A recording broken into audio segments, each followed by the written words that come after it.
देखिए एनसीईआरटी का solve example है, मोस्ट प्रोबेबली एग्जांपल 14.9, ठीक है।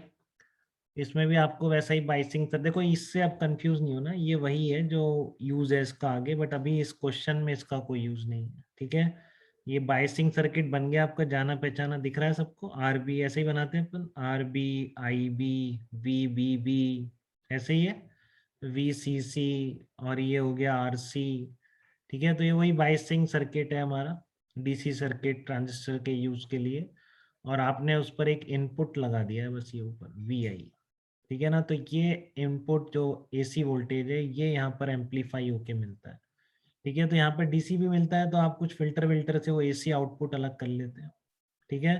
तो ये आपका क्या कहलाता है, एम्पलीफिकेशन कहलाता है। तो वो आगे क्या प्रोसेसर्स ने जबरदस्ती लगा दी, यहाँ पे नहीं भी लगाता तो भी फर्क नहीं पड़ता, ठीक है।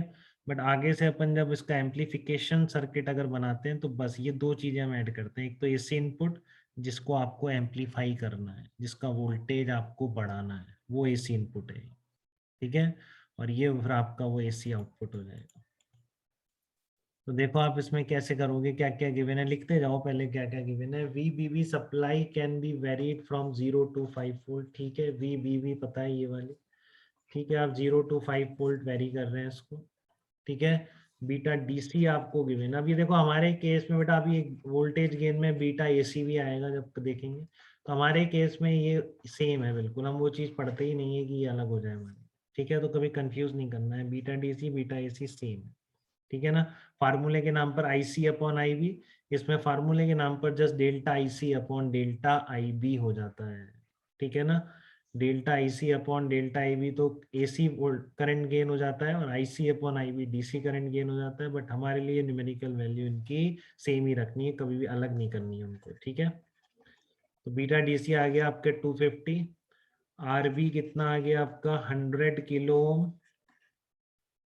तो 10 to the power 5 ohm. RC आपका दे रखा है 10 to the power 3 ओम। ये डेटा आपको गिवन है जो भी इसने दे रखा है, इसने कह दिया कि अज्यूम दैट में, हाँ देखो ये भी एक इम्पॉर्टेंट लाइन है जो हो सकता है कभी आपको माननी पड़ जाए। आपने देखा था ना वीसी बहुत कम हो जाता है आउटपुट वोल्टेज, ध्यान है किसी को सैचुरेशन में?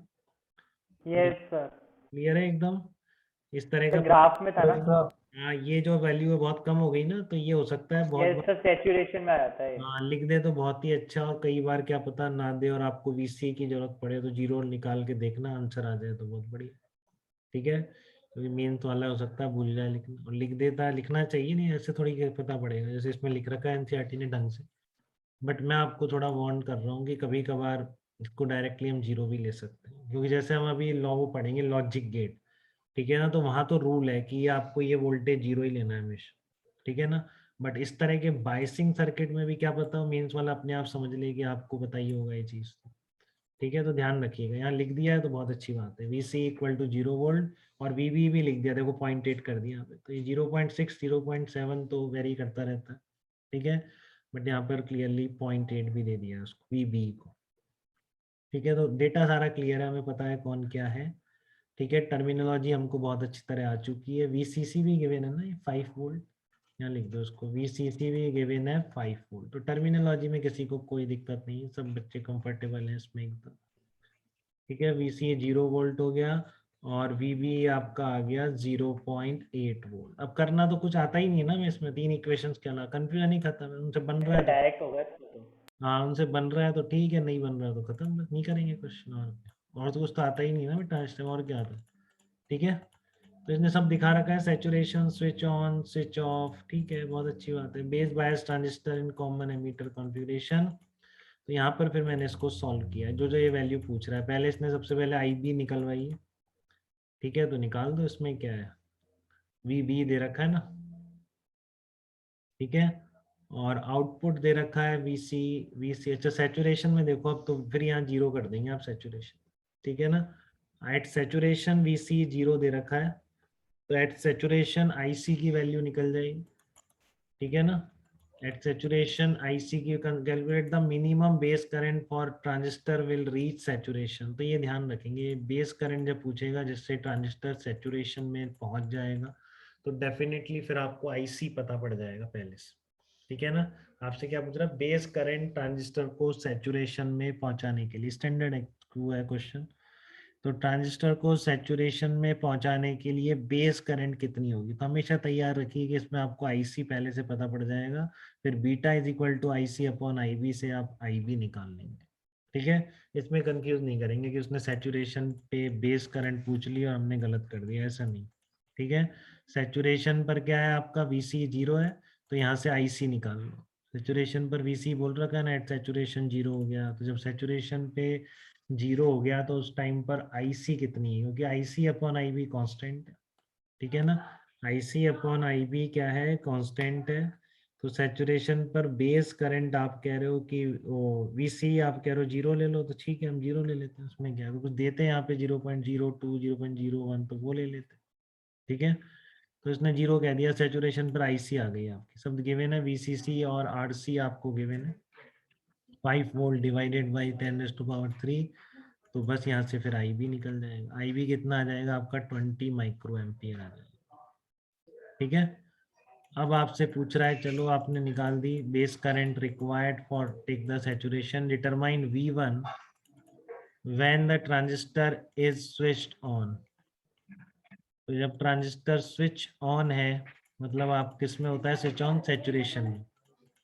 ठीक है, तो देखो ये आ जाएगा VB plus IB into RB। अब सैचुरेशन पर VI कितना है, तो उसके लिए आपने IB तो निकाल ली ना सैचुरेशन पे, तो VB तो कांस्टेंट है, ये नहीं चेंज होता। ठीक है, VB वही रहता है, और IB है आपका, और RB आपको गिवन है, इनपुट वोल्टेज भी आ गया। ठीक है, तो सैचुरेशन पर IC निकालने से, IC क्यों निकाल ली सैचुरेशन पर, VC गिवन था 0। ठीक है, तो इसलिए सैचुरेशन पर बेस करंट आ गई। अब कहीं भी बेस करंट आ जाएगी आईबी, तो फिर इनपुट वोल्टेज तो निकल ही जाएगा ना बेटा, पहली इक्वेशन यही तो है, वीबी प्लस आईबी आरबी, तो आपका 2.8 वोल्ट निकल के आ जाएगा। ठीक है, तो बस फिर आपको ये भी आइडिया लग गया कि इसने कितना दे रखा है। थर्ड पार्ट क्या पूछा है इसने, determine V1, find out ranges of V1 for which transistor is switched off and switch on. तो स्विच ऑफ और स्विच ऑन वाली रेंज आप कैसे निकालेंगे, तो आपने 2.8 वोल्ट निकाल दिया है, ये 0.6 वोल्ट है। ठीक है, 0 से 0.6 वोल्ट ट्रांजिस्टर क्या रहेगा, ऑफ रहेगा। अब ये ले लिया आपने सिलिकॉन ट्रांजिस्टर, कुछ लिखा होगा इसने, दीवन होगा, क्या लिखा है इसने, लिखा नहीं है इसने, चलो ले लेते हैं, उसमें डायरेक्ट ही लिया है, सिलिकॉन लिखा हुआ है, ऐसा ही ट्रांजिस्टर लिखा हुआ है, चलो ठीक है। तो 0.6 वो इसलिए फिर ये स्टैंडर्ड है अपना 0.6, क्योंकि एनसीईआरटी ने यूज कर रखा है। ठीक है, कि 0.6 वोल्ट तक क्या है, ऑफ रहता है।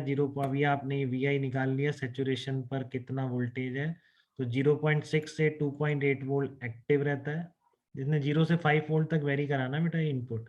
ठीक है, 0 से 0.6 वोल्ट तक ऑफ रहेगा, 0.6 वोल्ट से 2.8 वोल्ट एक्टिव रहेगा। ठीक है, और 2.8 वोल्ट से 5 वोल्ट तक किस में रहेगा, क्योंकि 5 वोल्ट से ज़्यादा इसने खुद नहीं मना कर दिया, इसलिए ये अपर आ गई, नहीं अपर का कुछ नहीं पता होता है, तो कितना भी वोल्टेज कर दो। बट इसने कह दिया था कि 0 से 5 तक ही वेरी करा रहा हूँ, तो 0 से 0.6 तक ऑफ, तो 0.6 से 2.8 एक्टिव, और 2.8 से आगे फिर सैचुरेशन रीजन। ठीक है, in saturation region IC is less than equal to beta IB। हाँ, तो आपके एक्टिव रीजन का ही फार्मूला है IC upon IB equal to constant. ठीक है, एक्टिव रीजन में जब ट्रांजिस्टर है तभी ये फार्मूला है IC upon IB is equal to beta. ठीक है, सैचुरेशन या इसमें ऐसा कोई रिलेशन नहीं होता। ठीक है, सैचुरेशन या कट ऑफ में IC और IB में ऐसा कोई रिलेशन नहीं है, एक्टिव रीजन में ये रिलेशन वैलिड है आपका, IC equal beta equal to IC upon IB।